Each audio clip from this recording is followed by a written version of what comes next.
Day 3 nga namin sa may Pangasinan, pumunta naman kami sa may Enchanted Cave. Bali, ang bukas pala niya is 8 to 5 at bago mag-8 is nakarating na kami dito. Kaya naghintay lang kami ng 8. Mas marami palang mabibilhan dito na souvenir at mas mura din. Bali dito, bago kami pumasok, bumili muna si Isel ng water pang case niya. I mean, ng case niya na pang water. Nano ka no? Tapos nakyutan nga rin ako dito sa rep magnet na to, kaya binili ko siya. Bali dito, ito yung map nung sa may mismong loob ng Enchanted Cave. Bali yung entrance nga pala nito is 250. Bali maaga pa to at pinauna na muna kami nila sa may cave. Dahil pag marami na yung mga tao is may limit na yung pag-swimming sa may cave. Bali yung sabi naman nila dito, wag mo na lang sirain or tanggalin mo na yung bracelet mo. Kung gusto nyong umuwi at bumalik mamaya, pwede naman, hanggang 5 PM naman sila. Bali nga dito is papunta na kami sa may cave. Ito nga pala yung daan papunta at may kainan din naman sila dito kung gusto nyo man kumain. Ganyan nga pala yung view pag papunta, yung mga madadaanan.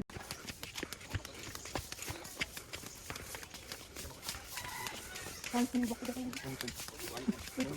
ko kayo kayong tuloy sila. Wala pa talaga.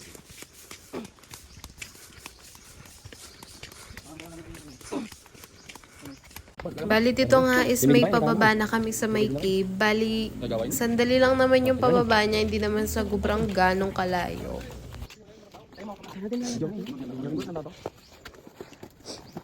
Mga kakaigan itong pobyong maskop.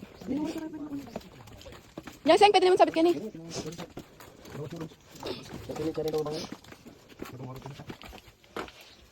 Ay, katas na.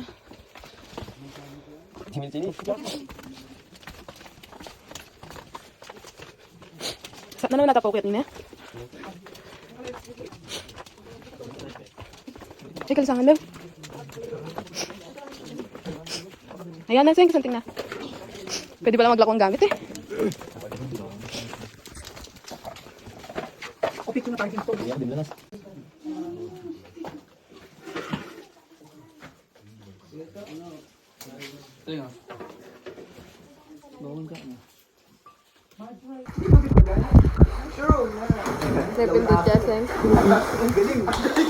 Pagkatapos nga namin mag-swimming, sumalis na rin kami dahil dumadami na rin yung mga tao at may limit na pag ganun ng marami yung mga pumasok. Bali dito is naglakad lang kami at nilibot lang namin yung buong Enchanted Cave at dinaanan nga namin dito yung may swimming pool nila. Kasama nga rin ito sa binayaran at pwede kayong mag-swimming dito kung ayaw nyo na dun sa may cave. Pagkatapos nga namin dito at bago kami umuwi is may nakita kaming nagtitinda ng street foods at kumain muna kami sandali dahil wala pa kaming almusal dito at maaga kaming pumunta sa may cave. Bali mabilisang kain lang to dahil pagkatapos namin kumain ay diretso uwi na.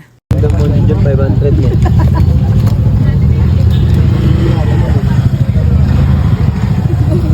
Isak pa na yun. Ako ame today. Na?